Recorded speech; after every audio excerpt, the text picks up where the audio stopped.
공원 같은 곳에 가서 산책을 하게 되면은 저 아이가 어디가 아파서 저렇게 걷는 걸까 맞추면은 그거는 사실 점쟁이 같지만 그래도 조금 확인을 해보셨으면 좋겠다 제 마음속으로 생각하는 경우가 종종 있는 그런 분야입니다.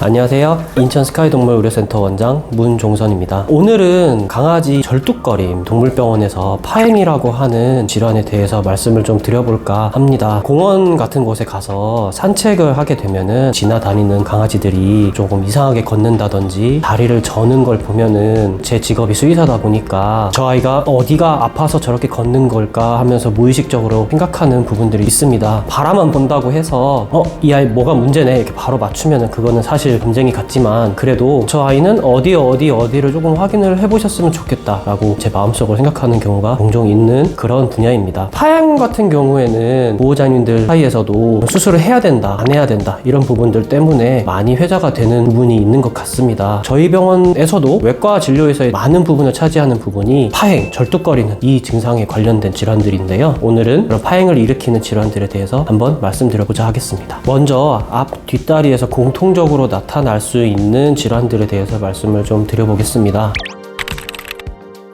첫 번째로는 저희가 쉽게 확인을 할 수 있는 부분이 패드 손상입니다. 일반적으로 패드가 벗겨지거나 아니면 찢어지는 것 때문에 아이들이 통증을 느끼면서 이제 다리를 사용하는데 불편함을 겪는 경우를 말씀을 드리는데요. 병변이 눈으로 쉽게 확인이 됩니다. 그런데 제 경험상으로는 미세한 씨앗 같은 게 발 안쪽 조직으로 파고든 다음에 그 위로 이제 털이 덮이면서 그러다 보니까 육안상으로는 확인은 되지는 않는데 환자가 지속적으로 이제 통증을 호소하는 케이스가 있었어서 패드 손상 같은 경우가 육안상으로 다 확인이 된다는 건 아니라고 말씀을 꼭 드리고 싶습니다. 고양이들 같은 경우에는 많이 다치는 게 달구어진 전기 레인지 위로 올라갔다가 패드에 화상을 입는 경우가 많이 있고요. 그 다음에 발톱이 조금 관리가 미흡해서 계속 자라다 보니까 뒤로 꺾이면서 패드를 찌르는 것 때문에 통증을 느끼는 경우도 종종 저희가 보고 있습니다. 패드 손상 같은 경우에는 소독을 자주 해주시면서 내복약 복약만으로도 충분히 회복을 할 수 있기 때문에 꼭 병원에 오셔서 확인을 해보셔야 할 것 같습니다.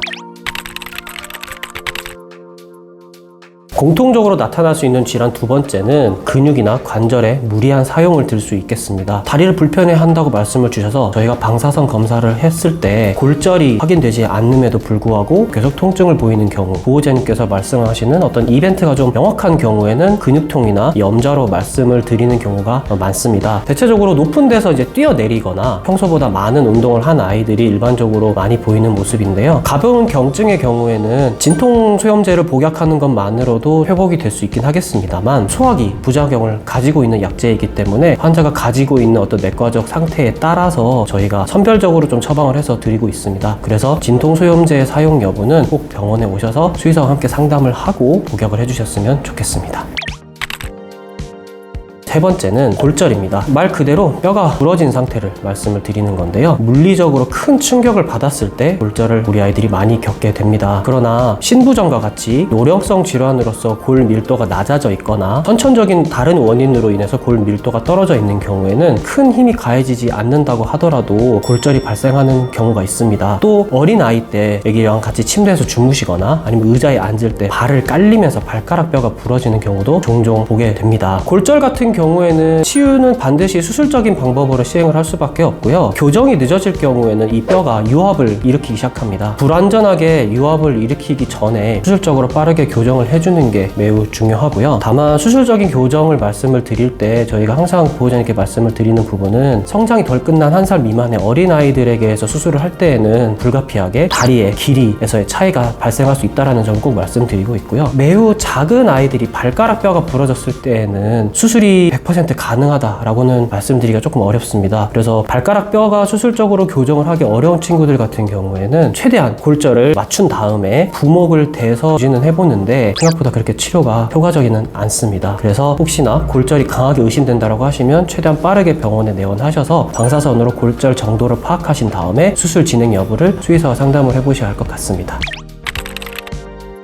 앞 뒷다리에서 발생할 수 있는 공통적인 질환 네 번째는 디스크를 말씀드리겠습니다. 디스크 같은 경우에는 이 절뚝거리는 파행 외에도 다른 부분에 있어서 증상을 보이는 걸 좀 특징적이라고 할 수 있겠습니다. 디스크 물질이 신경의 어느 부위를 압박하고 있느냐에 따라서 경추 디스크와 흉유추 디스크로 나누고 있습니다. 경추 디스크 같은 경우에는 목에서부터 내려오는 신경 전달이 앞다리로 제대로 되지 않다 보니까 앞다리를 사용하는 데 있어서 어려움을 겪는 것은 물론이고 목을 움직이는 데 있어서 어려움을 겪습니다. 예를 들면 고개를 들지 못하고 인사하듯이 계속 고개를 숙이고 있거나 고개를 돌릴 때 극심한 통증을 느끼는 경우에는 경추 디스크를 일단 의심해 볼 수 있긴 하겠습니다. 흉요추 디스크 같은 경우에는 머리에서부터 뒷다리로 내려가는 신경 전달이 저해를 받을 때 발생하는 부분이라고 말씀을 드립니다. 일반적으로는 한쪽만 나타나는 것이 아니라 양쪽 뒷다리를 동시에 사용을 못할 때 가장 먼저 의심을 해보게 되고요. 심한 때에는 아예 일어서지를 못하거나 소대변을 볼 때 굉장히 어려움을 겪는 친구들이 많습니다. 이전 영상에서 제가 말씀드렸던 것처럼 방사선 검사를 통해서 디스크 질환을 진단하는 것은 한계가 있습니다. 어느 부위에 병변이 있을 수 있겠다라고 말씀드리는 정도는 가능할지 모르겠으나 MRI 검사를 반드시 진행을 해야 확진을 내려드릴 수가 있게 되겠습니다. 디스크 질환 같은 경우에는 골든타임이 존재를 하기 때문에 환자가 증상을 보였을 때 최대한 신속하게 대응하는 게 예후에 있어서 유리한 모습이 있고요. 외과적인 수술뿐만이 아니더라도 내과적이라든지 한방적으로 초기 대응이 매우 중요하기 때문에 제가 말씀드렸던 증상을 보일 때에는 꼭 병원에 빠르게 내원하셔서 의사 상담을 해보시는 게 좋겠습니다.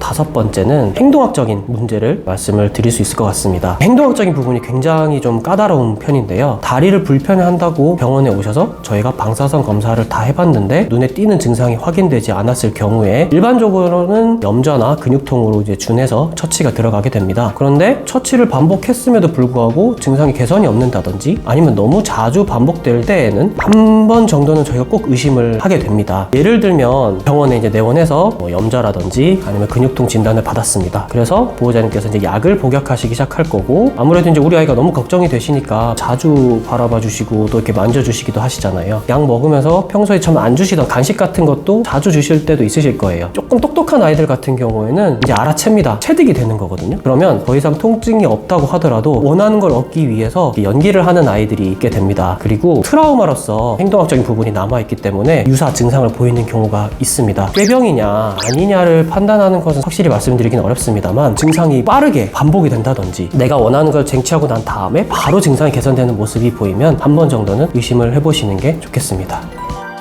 지금까지 앞 뒷다리에서 나타날 수 있는 파행을 일으키는 공통적인 질환 5가지에 대해서 말씀을 드렸고요. 다음 영상에서는 앞다리와 뒷다리를 나눠서 각각 개별적으로 나타날 수 있는 질환들에 대해서 말씀드리겠습니다. 시청해주셔서 감사합니다.